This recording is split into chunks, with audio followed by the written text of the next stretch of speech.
Welcome to the Bucknuts Morning 5 here on Wednesday, December 6th, 2017. I am Dave Biddle, and I'm very happy to be joined by the People's Champ, Matt Baxendell.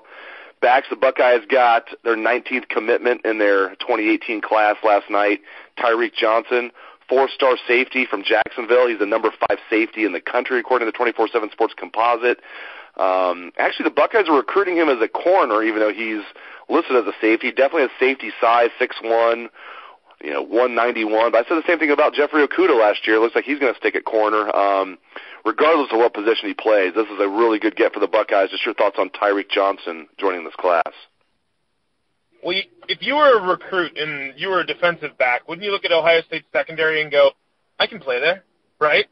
Like, Denzel Ward's leaving, Damon Webb's graduating, and the other corners have not been super-duper inspiring all year, right? You'd have to think, man, I can go to that place if they spit out first-round draft picks at corner. I can get on the field real quick. So I'm not surprised that he came to Ohio State. Now, it's a really nice up for this week, if you will. After sort of all the frustration we've had with this team recently here, to see them pick up another top 50 national player. But is it a surprise that an elite defensive back recruit wants to go to Ohio State? I mean, Ohio State is overloaded with talented defensive backs. And I think at this point, if you're OSU, you're just continuing your class.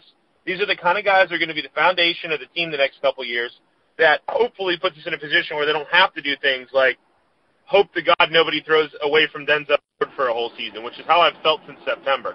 So this is a nice pickup for the Buckeyes. Let's talk about the elephant in the room, which is decommit candidates for the Buckeyes in this 2018 class, guys that have been committed to this class for a long time. 4 in particular. We'll go one by one. Brenton Cox, Emory Jones, Jaiden Woodbey, Josh Proctor. Let's start with Brenton Cox, the only defensive end in the class. Now, Ohio State's fortunate they have Nick Bosa for another season. They have Chase Young for 2 more seasons. They have Jonathan Cooper, but still, Brenton Cox, if he leaves, that would be huge. What's your gut feeling on Brenton Cox? Just your thoughts on that situation. I think Urban keeps him. I say that purely because I think the reason he's waffling is people are trying to tell him Larry Johnson's about to retire when there's really no concrete evidence of that being in a year or 3 years or 5 years, right? It's going to happen eventually, but I think Cox is a kid who was super, super solid for a long time until something happened recently, and that's people who eventually convinced him that Johnson's not going to stick around. If OSU makes the point to him that Larry Johnson's not leaving in the next year or two, then I think he's going to lock himself up and stick around. And by God, they need it, because earlier this year we were talking about, oh, look at Parsons and Owe, and now you got Cox in the class, and what a great group of defensive ends they're going to have. And now we're like, crap, we only have one. We can't lose him.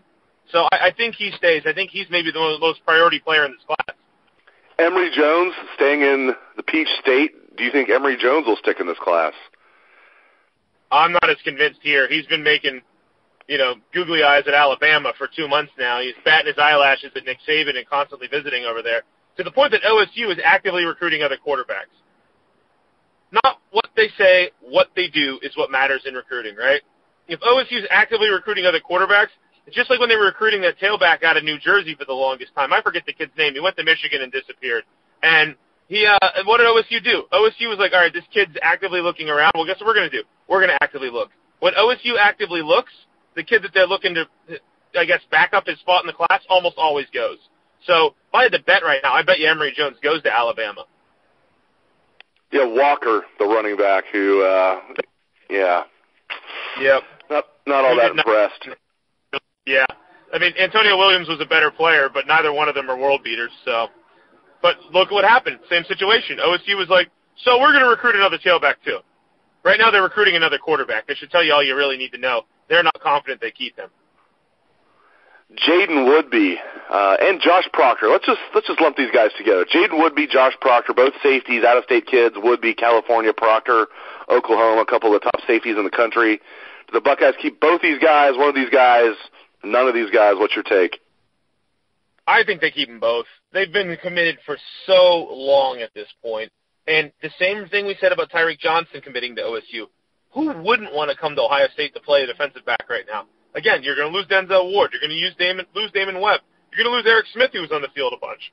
And right now, the only defensive backs that are coming back, but only one of the defensive backs that I expect to be back next year that is remotely solid in his spot is Jordan Fuller. You're going to try to tell me that Kendall Sheffield and Damon Arnett are going to have to fight off all kinds of contenders for their spot? So At this point, I think both of them stick around. They've been committed forever, and I know both of them are in states where there's a big-time in-state guy. You know, the Oklahoma Sooners have been after Proctor since the day he committed. He hasn't wavered yet, even after they beat Ohio State. You know, Woodbey's out in California. You know USC is trying to keep him for their resurgence. Chip Kelly coming into UCLA is going to make that interesting. But both of these guys have been committed for so long that I think Urban's going to keep them both around. It's not like Jones where, you know, he's been constantly visiting other schools. It's not like Cox where they're talking about the position coach retiring. I think these guys are just from so far away that they're the kind you're going to have to recruit up to the end to keep. It doesn't mean that they're actually going to go somewhere else. Let's switch gears. This is the first time I've talked to you since the college football playoff rankings were released, the final rankings, and Ohio State, of course, the first team out. Just your thoughts, a few days removed from this, what are your thoughts on Ohio State being left out? Well, how long do we have? Is this the Bucknuts Morning 50? Let's be real honest here. There's a lot we could talk about, but my first thought when I saw them get left out was this. The committee took a hard look at Ohio State against Wisconsin, and I had this mental image of them looking around the committee room at each other going, is this Ohio State team going to have a prayer against Clemson?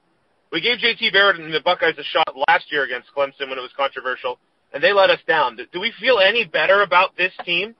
And I fully 100% believe, not to pile on the J.T. Barrett hater bandwagon, because I'm not a hater, I'm just trying to be honest about what we see with him. If you play Haskins in that game, instead of him giving a quarterback less than a week removed from knee surgery, 19 carries, the Buckeyes are up 28-0 or worse at halftime, and you're talking about a 45-3 or 45-10 kind of game.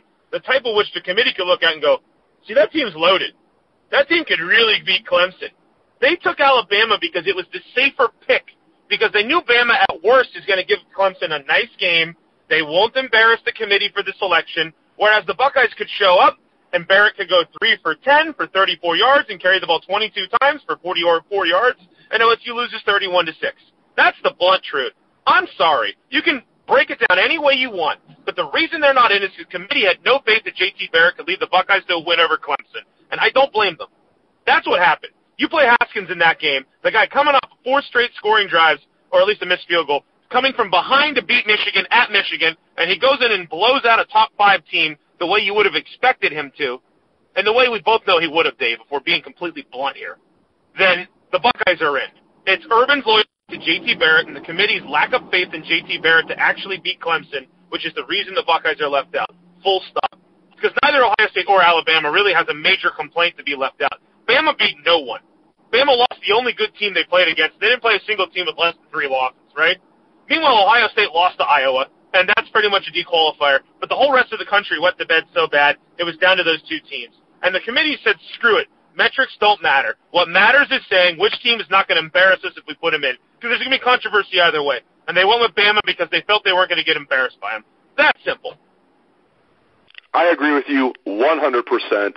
Before I let you go, Jim Harbaugh is stalking the campus of Oxford, Mississippi, Ole Miss, and shambles. Now, it's not just there. Originally, it was just going to be guys that were going to be seniors that were going to be allowed to transfer without sitting out a year. Now it's got, with, whether or not they had graduated or not, just if you were going to be a senior eligibility-wise, you can transfer from Ole Miss and be eligible right away at whatever college you chose. And now it's even underclassmen. So Shea Patterson and some of these other guys that are, really good underclassmen at Ole Miss, and Jim Harbaugh's down there trying to recruit all these guys. What do you make of that situation? You know what it reminds me of, Dave? And you'll laugh about this one. It reminds me of when the Penn State sanctions came down and the Zucker was it Tim Beckman, whoever was the coach at Illinois at the time, showed up and tried recruiting half of Penn State's program. They literally were there on campus. Yeah, Tim Beckman. Is that who it was? Yes. So we thought it was super pathetic at the time, right? We're like, but then we thought, hey, it's Illinois. They have no talent. Penn State gets better players. No worries. Well, this would be like Illinois getting banged with sanctions and Penn State showing up. I mean, really? Michigan has to go to Ole Miss to try to get players? That's a terrible sign. Great stuff as always from the People's Champ, Matt Baxendell. You can read his column, of course, every Sunday on Bucknuts. It is The Bucket. Thank you very much, my friend. And thanks to all the listeners out there for tuning into the show. I appreciate it. Hope you have a great day. Let's hear that Buckeye swag. Best damn band in the land.